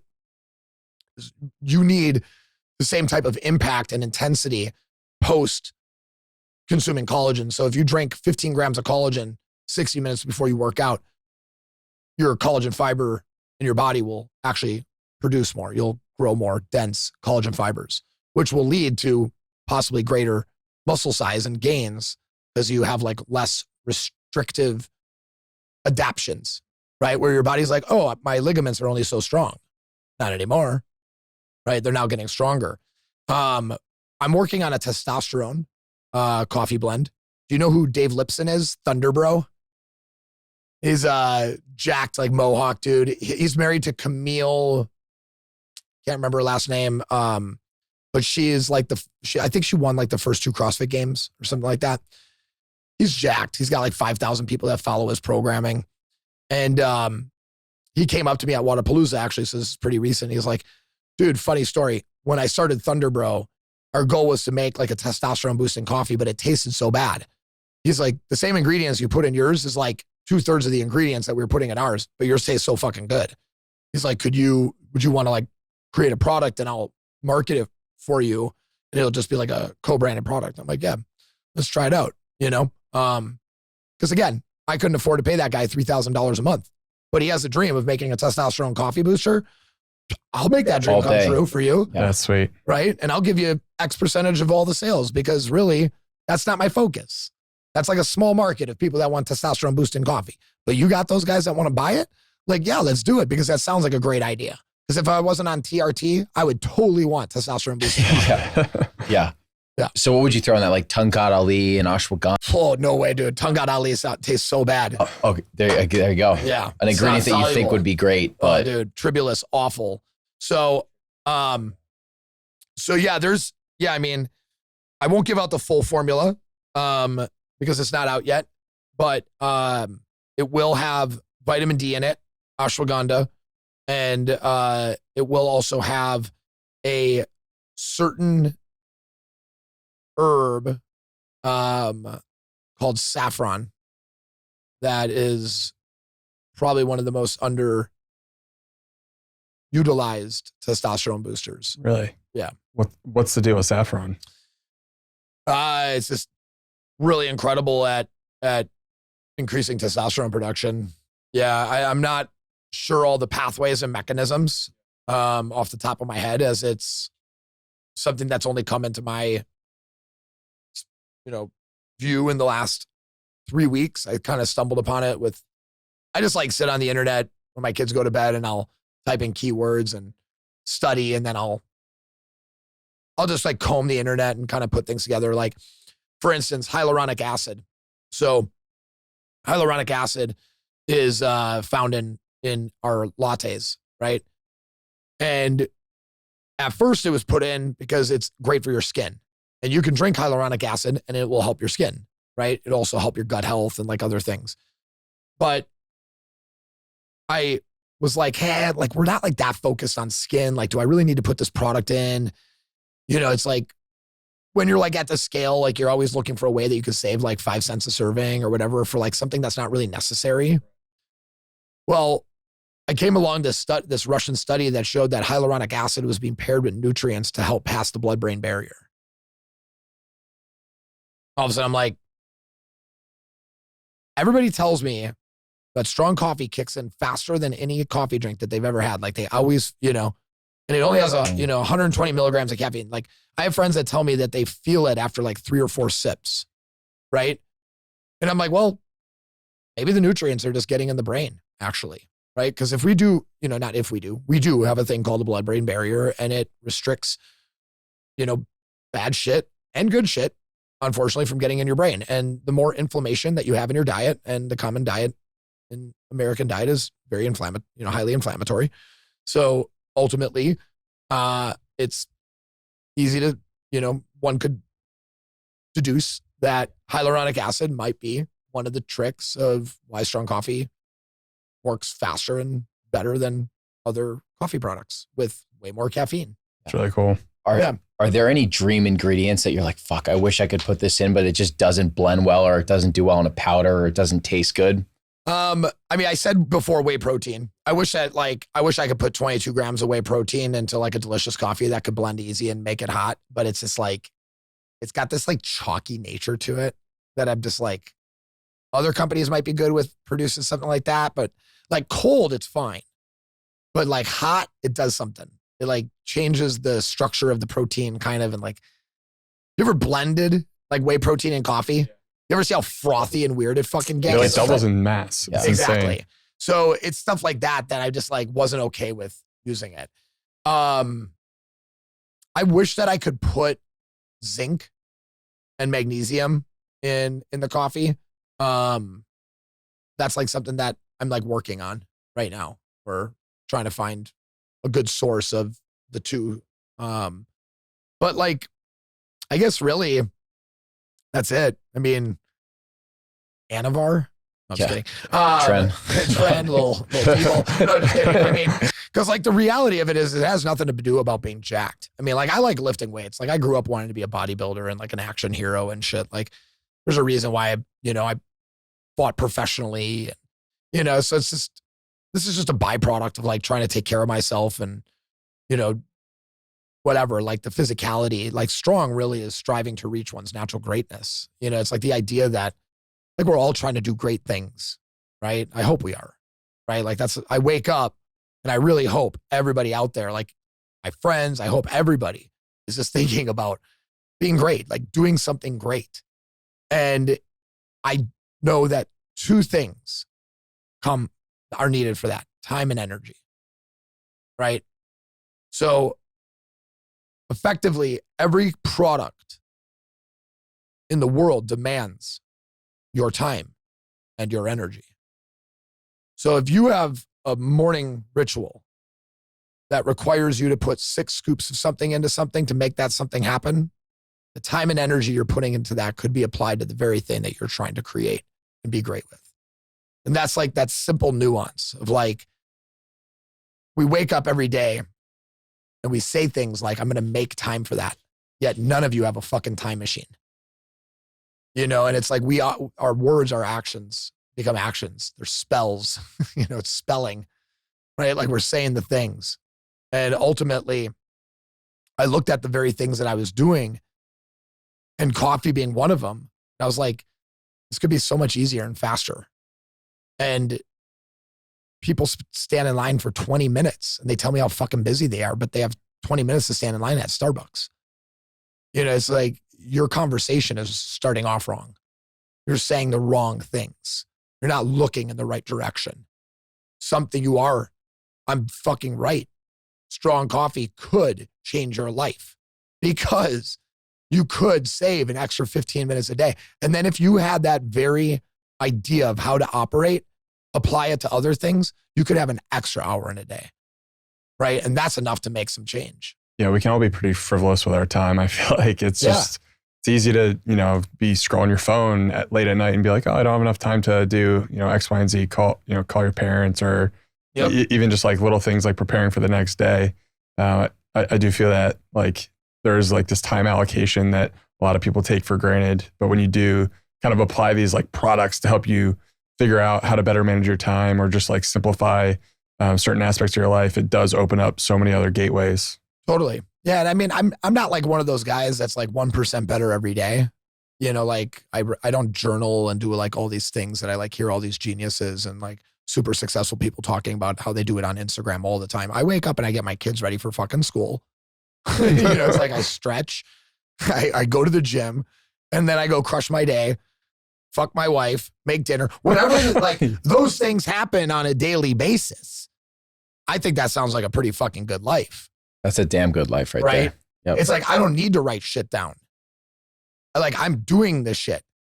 And I mean, ultimately, you know, this time thing, you know, and just because you said that people treat time so frivolously, like I'll jump into it just a little deeper. I mean, we didn't really talk about it, but you know, when I was 22, I got a call at 5 a.m. that my brother died. And he died of a drug overdose in my bed. And I was supposed to call him the night before back. He like called, told him I'd call him back. I didn't call him back. He wanted to talk. He just got out of rehab. Probably should have called him. I lived with that guilt for a long time. Every once in a while, it still sparks, right? But effectively, any great loss that I've had in my life, my dad, my brother, like all my grandparents, 3 of my friends that I went to high school with, every one of them was not directed, you know, at me, but there was certainly something that I took from it, right? Wasn't that it was done to me, it was done for me. It's like a popular way of saying it. Right. And when my brother passed, I had this thing. I mean, I'm 22 years old. I'm like just out of college. And this is like what started me fighting. I mean, I literally signed up to fight 2 weeks later at Hal's Harley Davidson, the day my brother died. Because at that moment, it was like I could see a shot clock in the corner of my eye, but I couldn't make out the time. There's a clock, it's counting down, but you have no idea how much time is left. Right? And it's like, are you going to take the shot? Every time I got any opportunity, anything in life, that clock just sits there and just ticks at me. And it's like, this might be your last thing. I literally had a fear that I was going to die at 35. Like I had this like hill that I had to, this mountain, this summit that I needed to fucking climb. And it was 35. I lost my dad 2 years before I turned 35. And I was like, fuck, man. I'm like, dad dies at like 60 something, brother dies at 35. Like my life outlook based off of the way like these guys are going, it's not good. And I had this thing hit my head, this idea that I had to earn the day. And I started saying it like I had to earn the day. And so much that it became the slogan of my gym. It became a popular selling t-shirt that like Olympic athletes started wearing. I got it tattooed on my finger, but I earned the day so hard that bitch wore off. And really it was like around this idea that we waste so much of our time. And I like had like all these like what I thought were very unique ideas that we waste so much time. It's that, you know, and that we say things like, I'm going to make time. But really what you must do is take time from the things that don't matter to make time for the things that do. Right? Without that initial take, there is no make. Right? And it is only my responsibility to use my time wisely. And for me to know how I've used my time, I have to account for it. So when I opened the gym, it was like 2 months in. It was the first time that I had any kind of extra money. And I went and bought a Casio G-Shock watch at this like sneaker shop that I loved, but I couldn't afford sneakers, but I could afford that watch. And I bought that watch and I wore it every fucking day until the battery broke. It was like 3.5 years. I never even took that watch off. For the first 6 months I wore it, I timed everything I did. A conversation with somebody, a workout, a shower, sex, whatever. I timed everything because I was like, people know more to the decimal of how many dollars they have in their bank account than they do have any idea and understanding of how much time they spent in the simplest and meaningless tasks that go on every day. If time was money, we would not just throw it around so frivolously. Yet the one commodity that is non-replenishable, that is short in nature, we just waste. And years later, I was talking about this idea and I was like, dude, I really want to write a book. I want to, you know, and I happen to be talking to Neil Strauss, who's like a, you know, he was my client at the time. Wrote The Game. He wrote The Game, The Truth, and so many other books that, you know, he just wrote the book Rick Rubin talked about on Joe Rogan. You know, he was the ghostwriter for that. I don't know if I'm supposed to know that, but whatever. Anyways, so he wrote, yeah, like not the Rolling Stones, but I mean, it's so many. Marilyn Manson. I mean, it's crazy how many books. Yeah, legends he's fucking written for. And he was like, he was telling me how much he liked my idea. And we were sitting on a surfboard, which Neil Strauss surfs better than I do. Just FYI, you wouldn't think that by looking at him, but fuck, he made me look bad on a surfboard. And he's like, have you ever read Seneca, The Shortness of Time? And I'm like, no. And we get back to his house and he has like 50 copies of it. And he hands me one. He's like, read this. And it's a, you know, whatever, century philosopher. I'm drawing a blank on the year time range it was, but you know, it was the same thing. I mean, the same fucking thing in like 700, 800, whatever, you know, that we were just wasting time. It is not social media's fault. It is a human condition, right? It is not that time is short. It is that we waste so much of it. And that was the paraphrase that Seneca would write about. You know, that is the general thought. I've always daydreamed about writing that book, similar to like Obstacle is the Way, how he finished, how Ryan Holiday finishes Marcus Aurelius's words I would finish Seneca's words and then write from a place of modern society and how his book, compares. Yeah. Yeah. I hope to get it done one of these days. That would be incredible. One of the things that you had mentioned, I think you had said 16 hours a day working for 5 years straight. So with that work ethic, are you in the back of your mind, is it earn the day, shortness of time? That's like the mental model that you think about? 100%. Yeah. You are guaranteed 2 days in this life, the day you're born and the day you die. Everything else you have to earn. Right. So I wake up every day and I'm like, how am I going to earn this shit? I mean, being a husband, being a father, being a businessman, being a friend, whatever it is. It's like there are people in your life that you got to text. There are people in your life you got to call. It's like doing the work, lifting the weights, eating the food, reminding my wife to eat the food. Because if I don't remind my wife to eat the food, then I don't feel as good about myself because I didn't do my job, like taking care of her, whatever it is. And over time, earn is kind of like been broken down many times in my head as like how I could give somebody this information. And I see it as like education, activity, relationships, and nutrition. These like 4 pillars of a life worth living. Are there any experiences? So Brett touched on you having 32 jobs. Like, it's amazing. Yeah. Are there any experiences from your past? My parents didn't think so. I'm getting like 16-year-old. I'm getting conversations. You ever gonna hold down a job? I'm like, I'm fucking 16, man. Yeah. What are you I was just gonna ask, do you feel like any of them are serving you more than others right now with what you're doing with Strong Coffee? I mean, I think they all kind of are. I mean, certain ones really stand out in my head. Wheel and Sprocket is this great bike store in my hometown. This great family that owns like 7 or 8. They like own the biking industry in Wisconsin. And I remember I couldn't get hired as a salesman and I wanted to sell bikes. But I could get hired as a mechanic. So I was probably working there for like 2 months as a bike mechanic. And at 16 years old. And whenever my manager wasn't there, I would wander onto the sales floor and go fucking sell a bike.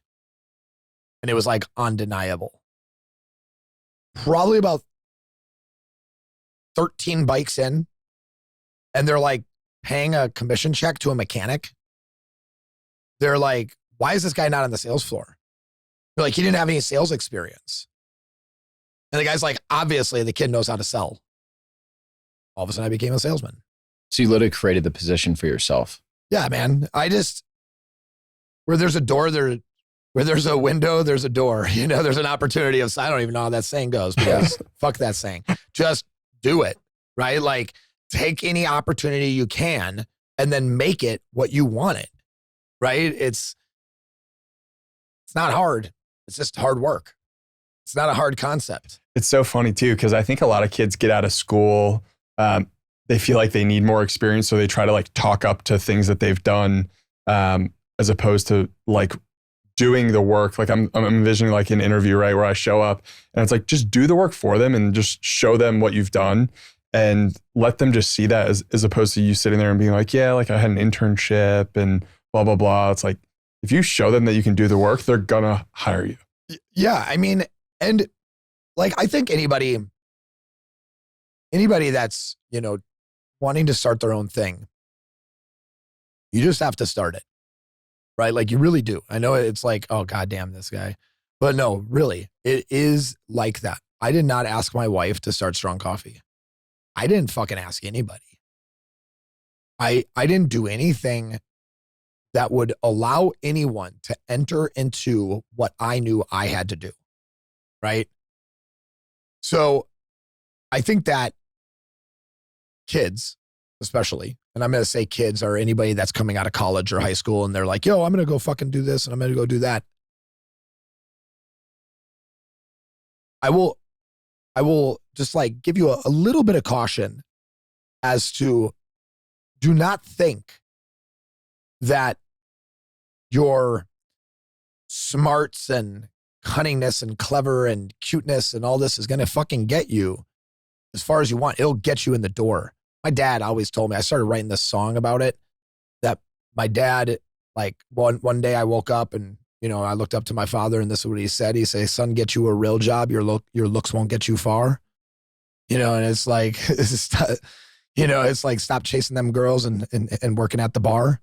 That's like a verse in the song. And my dad would literally say that. He'd be like, your looks won't get you far, you know, this and that, you know, blah, blah, blah. You know, I don't even know what I was doing to like try to for him to like say something like that. You know, obviously my dad thought I was a good looking dude. I get it, you know, whatever.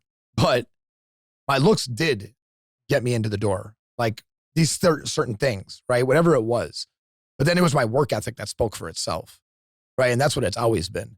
I recently had an employee who's no longer an employee tell me that a year ago when I met him, he knew nothing about online stuff like e-commerce, like emails, any of that type of digital stuff. Took him under my wing, showed him, got him education, put him in the position for success to work for Strong Coffee. Has done an incredible job. There's one major crux, like Achilles heel to this person and to so many people like it, is that he doesn't think he should have to show up to serve coffee at these events. Because that's not what he does. He writes emails. I'm like, no, you work for fucking Strong Coffee. And you know what Strong Coffee does? They sell coffee. I was like, so if that means that we show up to an event to sell coffee, that's what we do. It's not about sales. It's about building a brand and building and supporting a community, right? And how do we know if we're doing that if we do not get in front of them and see it? So it's like when we first started in the CrossFit space, we're like, shit, man, I hope we sell these shirts. Now these shirts sell. It's like we do a shirt release and they sell out the first day of the event because people literally come to our booth because they know we have the dopest merch at any of these events. Other booths will come up to us and be like, God, you guys always have the sickest merch.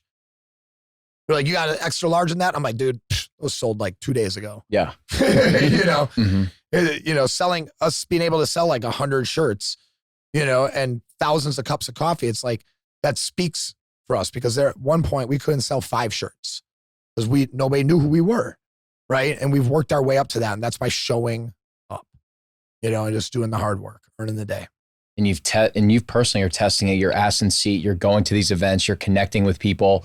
So it's like, dude, you can know all the sales or the online shit, the e-commerce, but if you don't have that willingness to actually put your ass in the seat too, it's like that's a non-starter.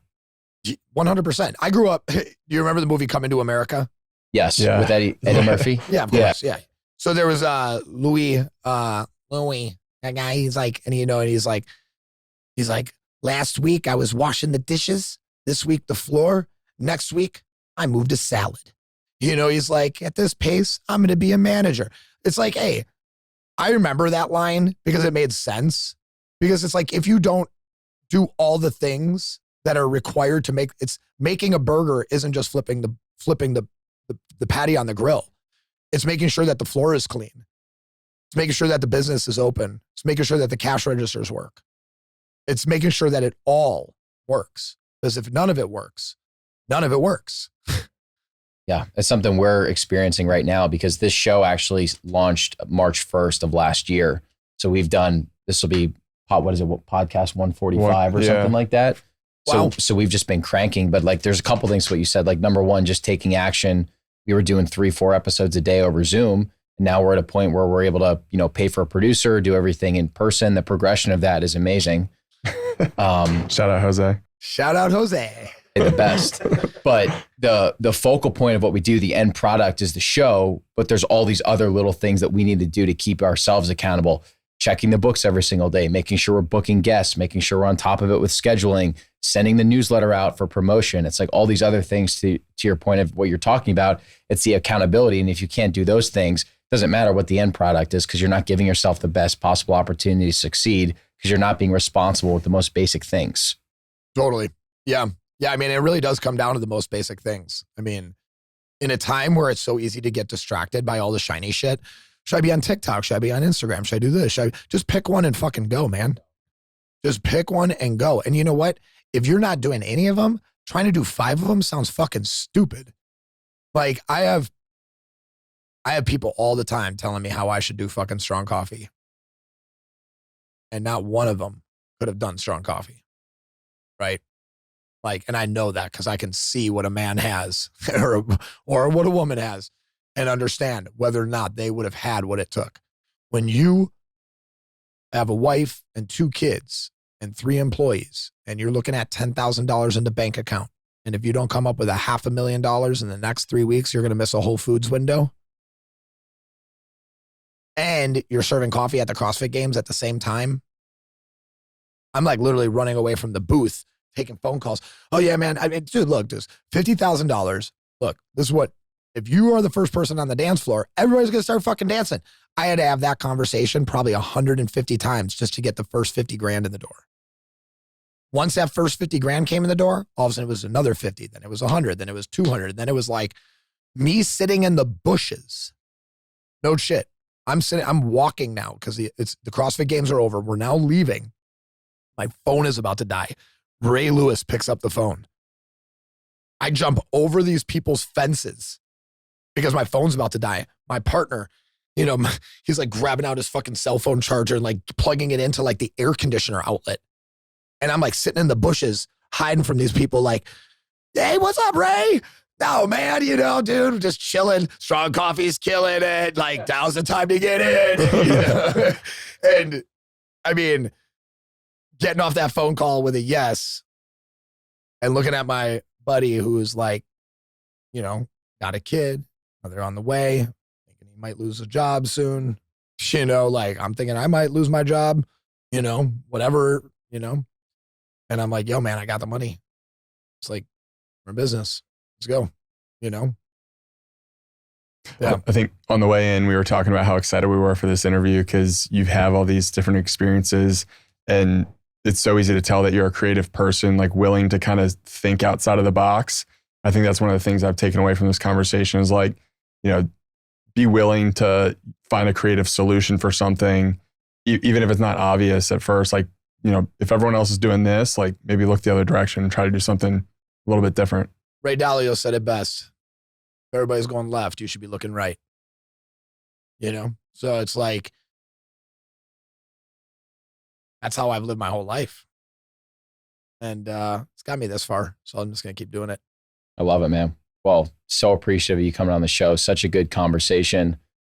Meat Mafia, strong coffee, affogato, raw milk affogatos. Raw milk affogatos. I mean, we will get you raw milk to thank you for coming on the show. I think it sounds like a great idea. I think it's cool. I dig that idea.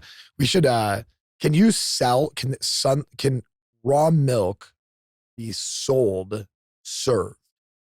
I think that's the I don't issue. think so. But we could get really good, high quality, low temp pasteurized dairy, grass fed. Kind of like how Koala or whatever does their milk, like the low temp pasteurized. Yeah. Have it all grass fed. So it could still be really good quality milk. Yeah. I think we should totally do it. Yeah. We're maybe driving over to, I think Bastrop actually, to look at these trailers. There's like a trailer company out there that's got 300 trailers, you know, like saw it on Craigslist. So I'm going to go drive out there. Yeah. When are you going to go do that? Probably in the next like week. I leave Saturday for LA. We're gonna go watch Dr. Steffi Cohen fight. She's got her fight in LA. And then fly out to Sausalito on Monday morning, which is north of San Francisco, which is where the company that is acquiring us is. Very nice. And we are gonna go over the rest of the deal, and I'll be selling half a strong coffee. That's beautiful, man. Yeah. Well, if you want to stop over and get a steak, if you're going to be in Bastrop, we can do a little open fire grill. We don't even talk about meat much. Should we just say meat a bunch of times? Yeah, meat. Yeah. I love meat.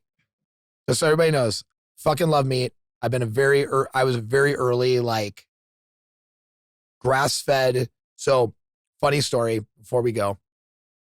10 years ago, 11 years ago, 11 years ago, I'm in Milwaukee. And I created a petition for restaurants to carry grass-fed beef. And I had learned about grass-fed beef at like the age of like 22, the importance of it. So this is now like 7 years, 8 years later, right? That I'm like petitioning in my city. There was a great podcast when I was, it wasn't a podcast, it was internet radio. It's called Superhuman Radio with Carl Lenore, right? And it was, that guy had the most amount of, he was like Joe Rogan before fucking Joe Rogan. Like he had all those people that nobody gave a fuck to like hear about, but now have like social media accounts with like 1 million followers because like that's what social media did. It made like nerds like fucking cool. Yeah. Right? Like, oh my God, this guy's got all this information and value. Like, Andrew Huberman, who's not a nerd, just saying, you're cool, Andrew. I'm sorry. He's all tatted up too. Yeah. He is pretty tatted. He's like Jack too, right? Yeah. Does jujitsu. Yeah. I mean, the guy's badass. So you're a cool nerd. But ultimately the, oh my God, I forgot. What were we talking about? The guy that you listened to on the radio. Yes. So I'm walking down the street and no fucking restaurant is listening to me. I'm like talking about eating pemmican and like how good grass-fed beef is to like all my friends that own restaurants. And they're like, it's too tough. It's too chewy. I was like, just put it on your menu. So this was like when I was like, oh, I could literally change somebody's mind with an image.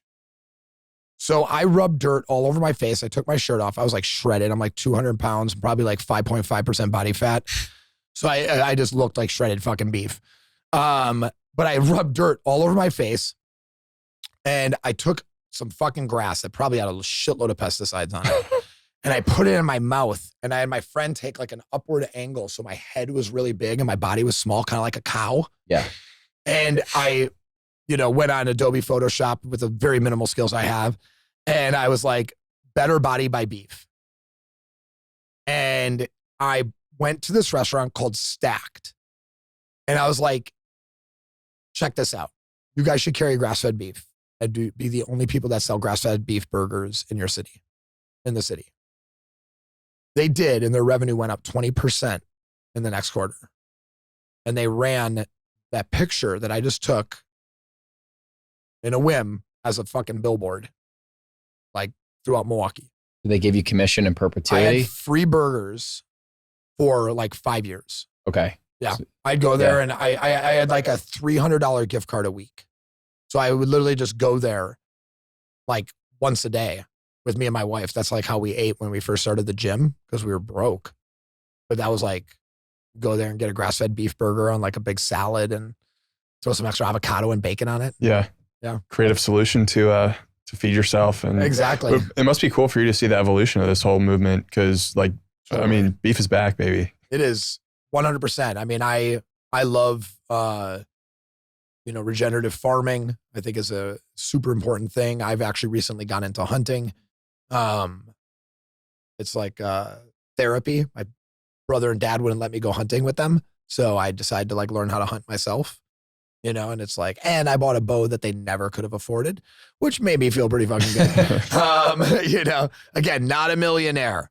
But I have a nice bow though. But I have a nice fucking bow. But yeah, I mean, I love the idea of providing more meat through hunting. And I only buy Force of Nature, or any other type of regenerative meat. But I think Force of Nature is great just because of the Austin local and all the things that like Epic did. I think for like that kind of industry was pretty big too. So we had their founder on, Taylor, a few months ago.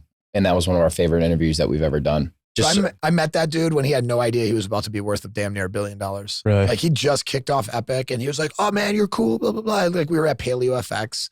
This is like 8 years ago. And they were like, oh man, you should be like an ambassador for us. It was like the next month that they just exploded and I never heard from Taylor again. Wow. It was like wild. Damn. Yeah. And they're still the nicest people too. Yeah. They do those bison harvests at their ranch now in Fredericksburg. Yeah. They had Tim shoot it. Tim Kennedy shoot this last one. Yeah. You should go to it with your wife and your kids, or that'd be a cool experience. What is the other owner's name? Ron? Robbie. Robbie. Yeah. Sorry, Robbie. I saw it visually in my head. Yeah, him and I are actually meeting like within the next like week or so. I was just like, yo, man, I'd love to meet up with you. Awesome. Yeah. I personally would love to help them with creative like marketing. Yeah. That would be pretty cool to see the ideas that they could come up with. Yeah. They're right. There's Because I such a just feel like it's the conversation that they're having is, more people should be paying attention to, but Mhm. because of the bespoke kind of just like look at, it really just like attracts like a certain type of person where it's like, I think there are more people that are willing to spend $9 a pound if they're properly educated around the meat. Totally. Yeah, we just had Robbie on the show actually, and Oh, really? it was Last interesting week. because there's so much that goes on to educating the consumer on why they should be buying or paying a little bit more for beef. Totally. It's like if you saw this animal being raised, you would understand. Personally, I would do more storytelling on the packaging and less like, oh, look at our like cool picture of like a bison, and 21 grams of protein. It's like people don't give a fuck so much about that. You got that because Impossible Burger started doing that, and you were like, oh, we could treat meat kind of like how a supplement is by like putting like protein on the top, But it's like we know protein's in fucking beef. It's real beef. Yes. Yeah. It's like, how about you show me like this animal being humanely raised versus like a picture, or like some kind of storytelling on it. Like this meat will save what, or this will do. By buying this, what am I effectively doing different than the other selfish assholes that aren't buying this? 100%. Yeah. Yeah. No, it'll be cool to see what you guys put together, just meeting up. But yeah. Well, it's funny. Full transparency, the original reason I ever even reached out to him was in the most near, past, I was like, fuck, will I have to become a creative director for another company? It was like, well, I have to like go work for Strong Coffee, not work for Strong Coffee. Like, will Strong Coffee not exist? interesting. And I only say that because you just heard my whole fucking story. You would wonder if your shit was even going to exist. You'd wonder how you're going to pay for your car next month. 100%. So it's kind of like I drive a 2009 40 Econoline work van that I turned into a camper van that I drive everywhere as my daily driver. Right? Because I'm like, I don't want to buy a Z71 Tahoe that I want to buy because I'm not sure where Strong Coffee is actually going to be. It's kind of like an interesting place. It's not abundance that I don't have or like an understanding of abundance. It's that like, you just heard the fucking story. Yeah. You know what I mean? Reality. It's crazy how fast something can happen. Well, I think you have a lot of goodness coming your way, man. So we're too. freaking excited. I mean, 100%. you've kind of injected us with energy too. It makes us more fired up, wants to spread the message. So Well, let's make a Meat Mafia combo, something Strong Coffee. And that's definitely got to happen. I love it. And we'll see you in Bastrop. Yeah, and we'll see you in Bastrop. Throw some steaks. Let's do it. Ribeye. Love Let's it. get it. Love it. I'm glad we got to meet at the end. Yeah. We needed to touch We on needed that. to We needed a little bit couple of that. times. Yeah, for sure. Well, and collagen, I mean, it comes from meat. Yeah. Right? I mean, so there is kind of like, Bone in. there is some bone in Strong Coffee. Mm-hmm. It would be cool to put like a desiccated liver or something in Strong Coffee. Again, it's not soluble. Mm. This tastes Bumps. so bad. Yeah. Yeah. Have you ever tried that Liver King shit? That protein that he made? No. No. Fuck, was it bad? Easter, something like that, or whole feast. Yeah. Yeah, like whole steroid or whatever. Whole trend. Yeah. Whole trend. Whole natural. Yeah. All right, Adam. All right. Appreciate you, man. Thank you guys. Thank you, brother. Thanks, Adam. Peace.